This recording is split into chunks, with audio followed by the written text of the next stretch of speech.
the Vipassana knowledges on last day.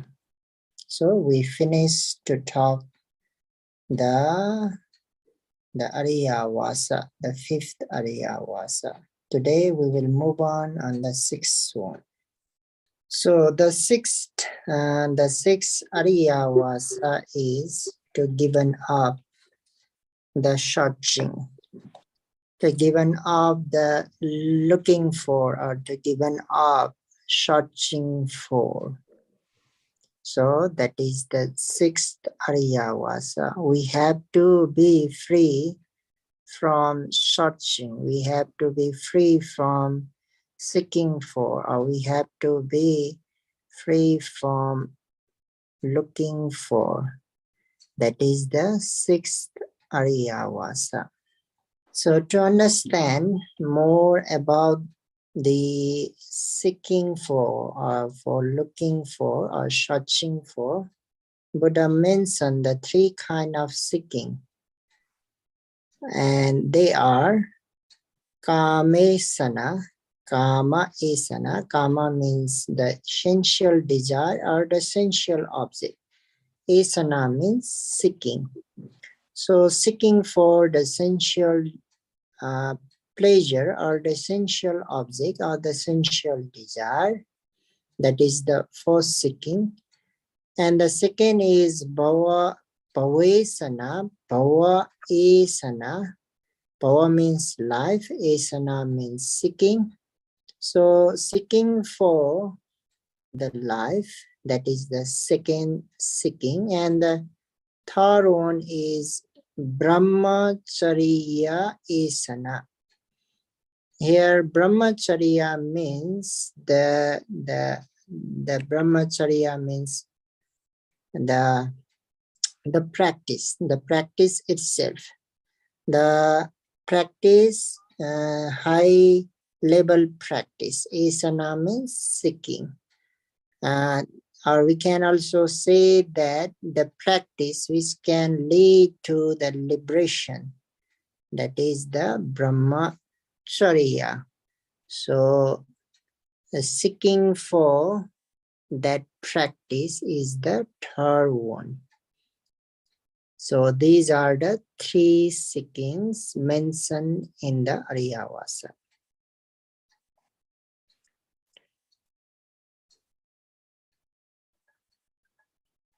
Have a sick guy, isn't it, Bante? Sick guy. Three kinds of seeking, yeah.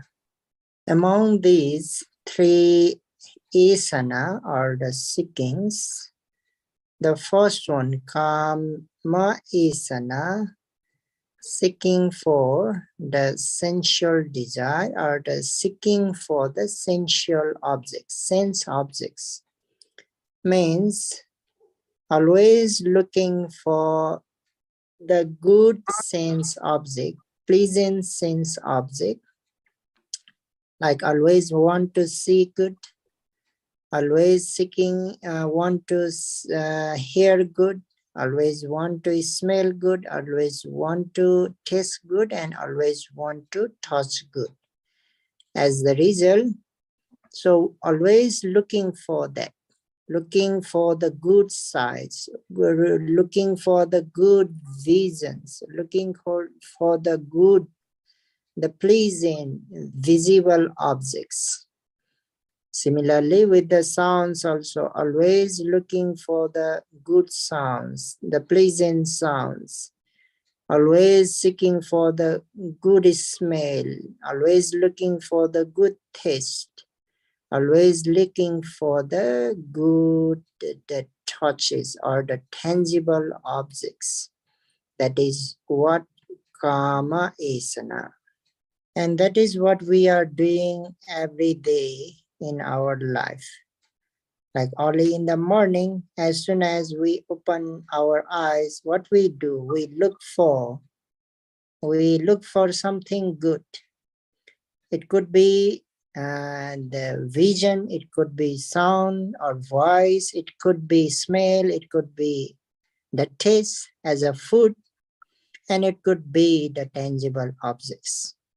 from the very beginning of the day, as we wake up early in the morning until we go to the bed, if we think by ourselves, then it is quite clear that it is obvious that we are looking every moment for the good or the pleasant 5 sense objects. Why are we looking for these sense objects? Means we believe that these sense objects can give us the happiness. That is why we are looking for the sense object. We believe these sense objects can provide us the happiness. So that is why we are looking for.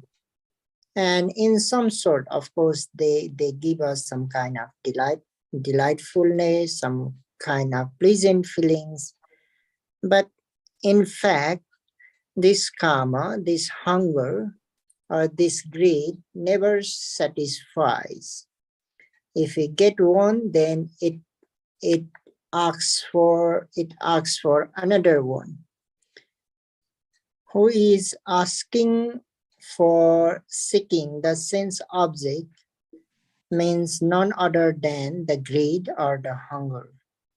The greed or the hunger or the attachment is always asking us to find something good, to find something pleasant, to find something pleasurable, to find something fantastic. It is actually the command of the hunger or the lobha or the attachment. So the karma, the hunger or the attachment is commanding. That's why we are looking for the 5 sense objects and seeking the 5 sense object is kama asana. This attachment or the hunger never satisfies. Last time also I mentioned an example. It's like a fire, when we supply the fuel to fire, so it become larger, it become bigger, the flames become more bigger, larger.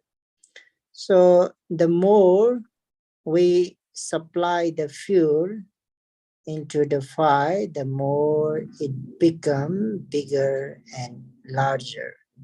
Similarly, for the hunger or for the attachment, lobha also, the more we listen the command of the hunger or the attachment, the more it asks, the more it commands to have more and more. Since we listen the command of the attachment, the lobha, we are the slave. We are the slave of the greed. We cannot go against his command. We never say no for greed or the attachment. We always say, okay, we nod our head, saying, okay, I will listen what you are asking me to look for, what you are asking me to seek for, what you are asking me to have.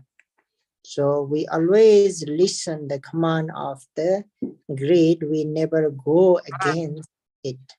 So that's why Buddha mentioned we are tanha daso. Tanha means the greed or the attachment. Daso means slave. We are the slave of the tanha, hunger. So that is what we are being every day, our life. We are actually the tanha daso, and being the tanha daso, every day we are performing our actions. We are performing the activities, being the slave of the tanha. We are looking for good size visions, visible objects, and we are looking for the good sounds, the pleasant sounds, voice. We are looking for good smell. We are looking for good taste, and we are looking for the good tangible objects. So last time also I mentioned it is not just about the visible object. It is the also the base of the visible object. Like a man and woman are the base of the visible objects. So men and women are also the sense object. Similarly, when we talk about the sound, not only about the sound or the voice, like a singers, like a birds who are singing, they are also the sense objects. Similarly, if we talk about the taste, then food, different varieties of the food. The taste is based on the foods, so that's why food variety, different varieties of the foods are also the sense objects. So in this way, all the sense objects we are looking for is the kama esana. By seeking, by looking for, when we get, again it asks for another one, because the hunger never says enough. It never satisfies. For example, when we go for shopping for maybe clothing or for the dress, we choose a very new branded clothes, maybe one piece, the best brand. We get it, then again we want the next one, maybe better than that one. So in this way, it always look for the good one, the better one, or maybe the best one. It never says enough, it never satisfies. So always looking for better and better. And that is the command of the hunger, and that is what we keep doing again and again, over and over. We try to visit the best places and the most beautiful places in order to fulfill, in order to satisfy the hunger. But again, next day, it asks for another new place to look, another new place to visit. Similarly, today we listen the very nice or very good voice, very pleasant voice, a very sweet voice. But next day, again, the hunger wants the better one. Today, we arrange very delicious food to satisfy the hunger. But again, the hunger asks the better one next day.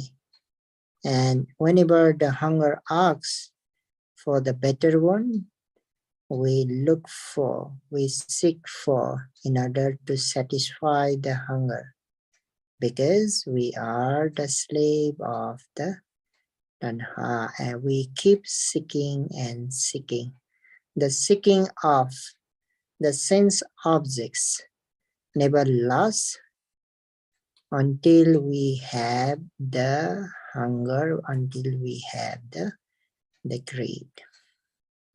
As far as we are seeking or looking for the sensual objects, we are not dwelling in Ariyavasa.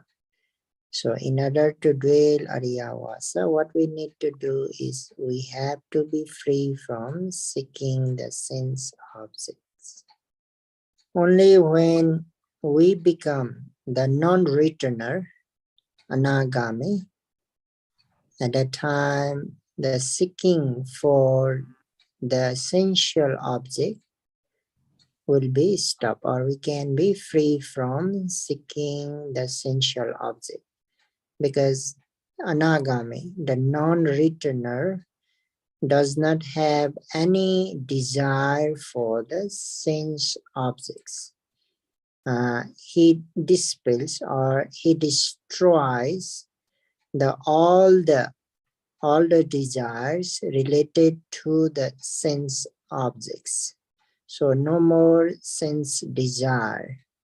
So what Buddha insisting us is to be the anagami, non-returner, in order to be free from kama asana.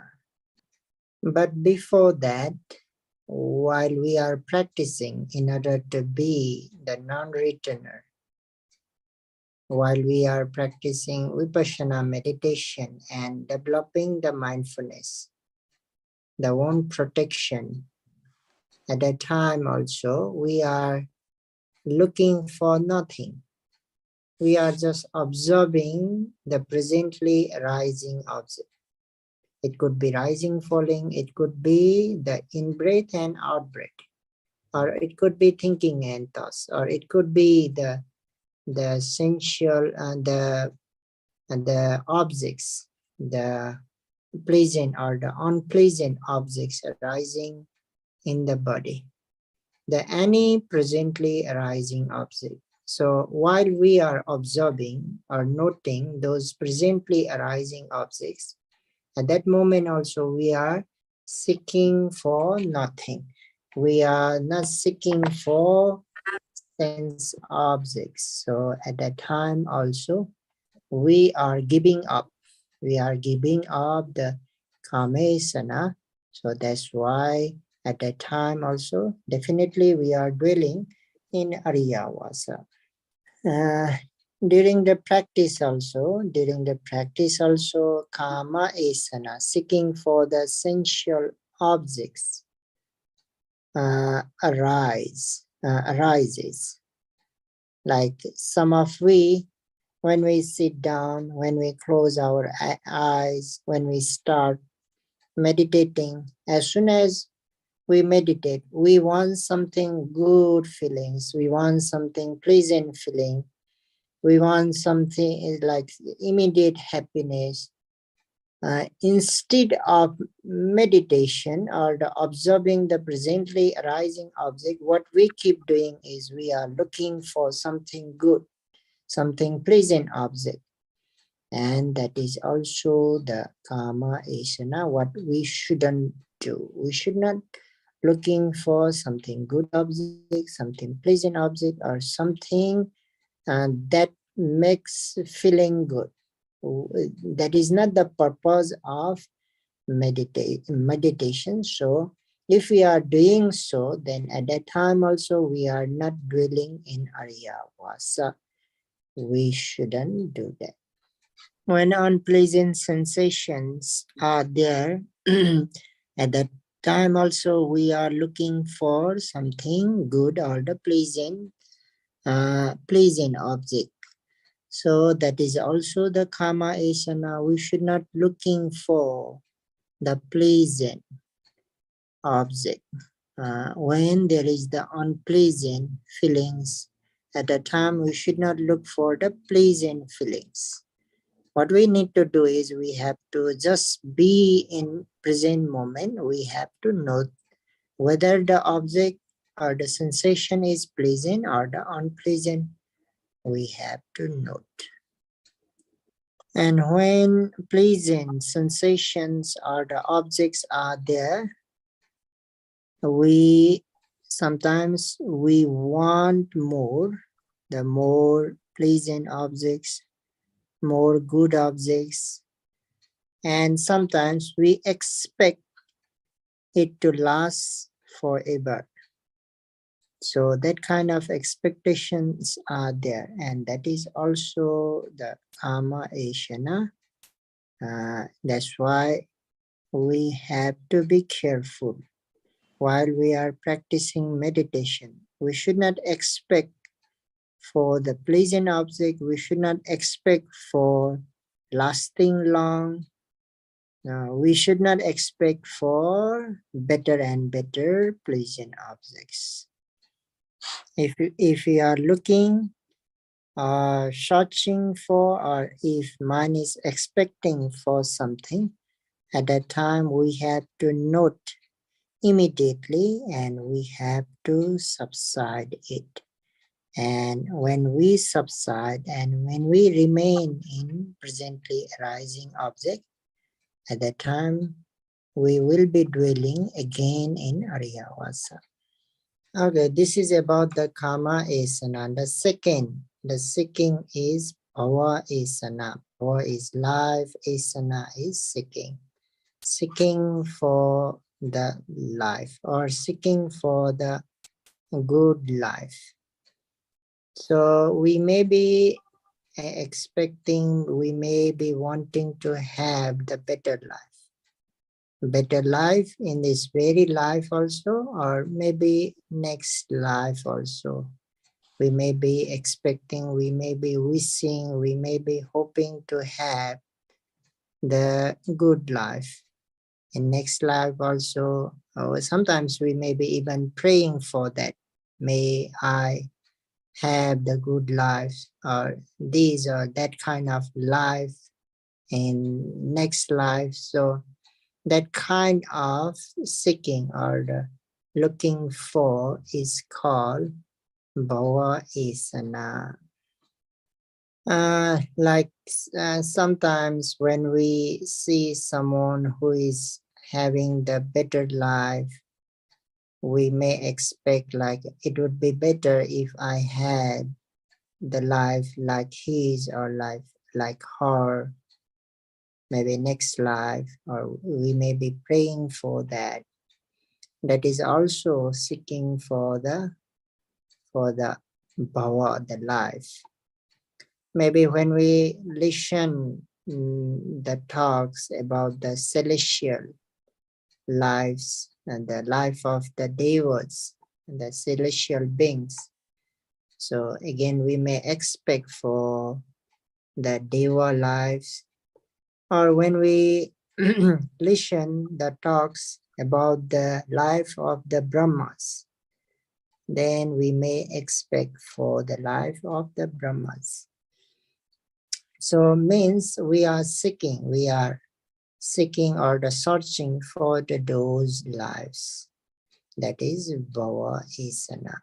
And it is also the command of the hunger. The hunger is the greed or the lobha wants such lives. And the sensual lives, the sensual existence,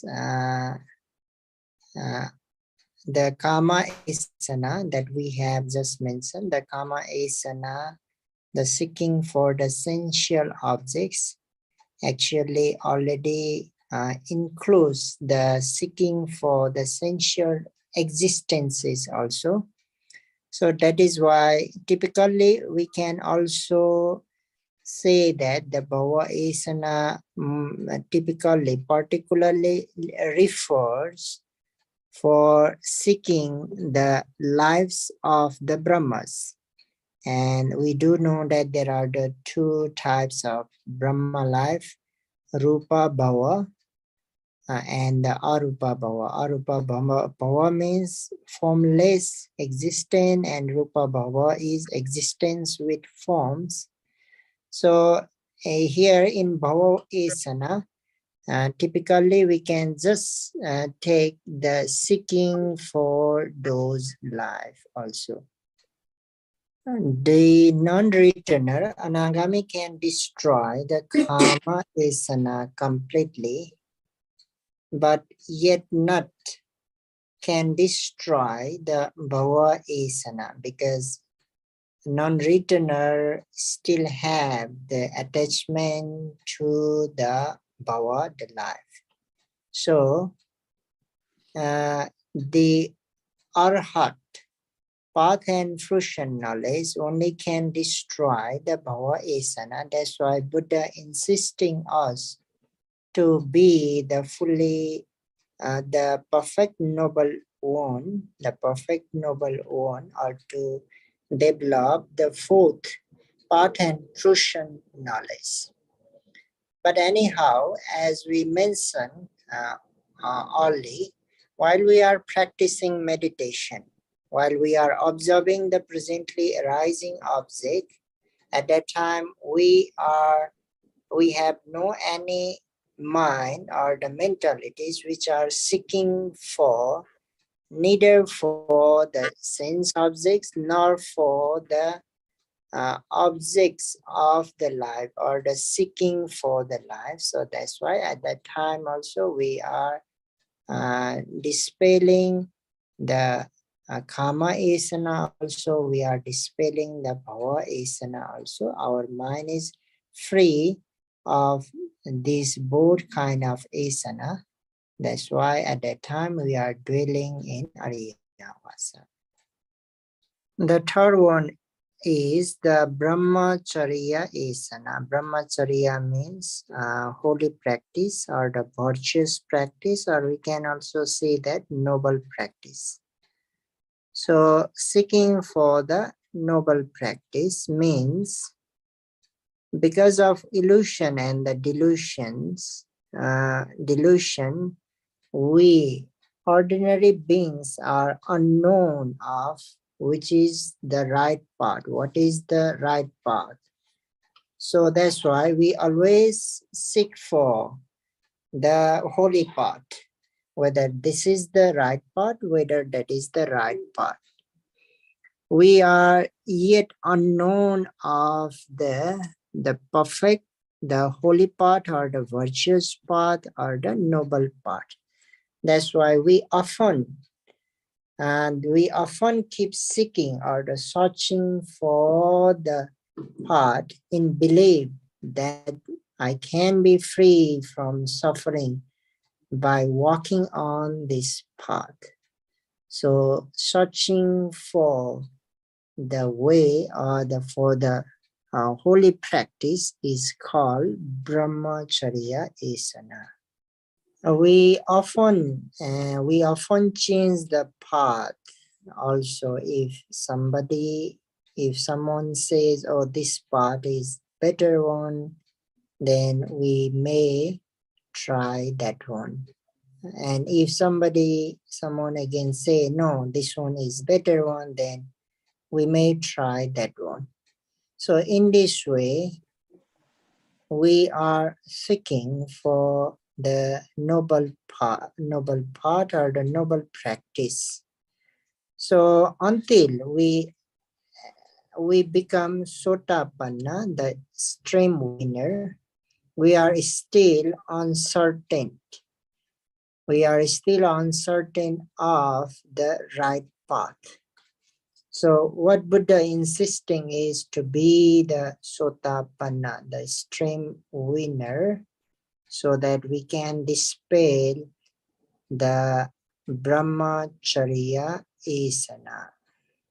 But before becoming a Sotapanna, while we are practicing Vipassana meditation and developing the Vipassana knowledges, at that time also, we are walking on the 8 noble paths.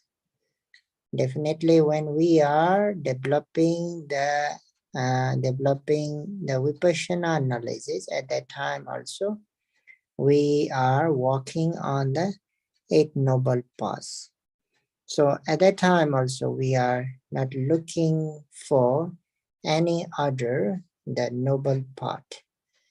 So that's why when we are practicing Vipassana, when we are being mindful, when we are observing presently arising object, and when we are knowing the natures of the objects, at that time, this Arya Atthangika Magga, the 8 noble path, and that we call previous 8 noble path of the noble ones. So we are developing that. So at that time also we are dispelling the Brahmacharya asana. So now what we can say is when we are developing mindfulness, practicing meditation, developing concentration and wisdom, all these three asana, the seeking or the looking for, we are dispelling at that moment, and we are dwelling in Ariyavasa.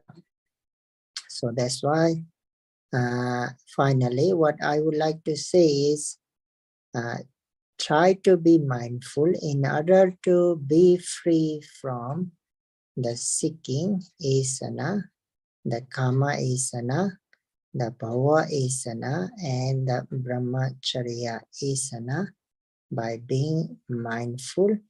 And by being mindful, may you be able to dwell in Ariyavasa by being free from these three kind of asana.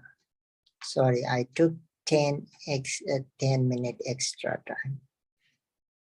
Yes, Bhante, it's okay. Okay, sharing medis. Idamme punyam Idame punyam asavakhayavaham asavakhayavaham hotu hotu idamme punyam idame punyam nibbanasa nibbanasa pachayo pachayo hotu hotu imangno imangno punya bhagam punya bhagam sabbasatanam sabbasatanam vibhajema vibhasema sabbe satta sabbe sata imang punya bhagam imang punya bhagam labedva labedva sukhita sukhita bhavantu. bhavantu Sadhu, sadhu sadhu sadhu. sadhu. Thank you, Bhante. Okay, sadhu, sadhu, sadhu. Keep trying. See you tomorrow.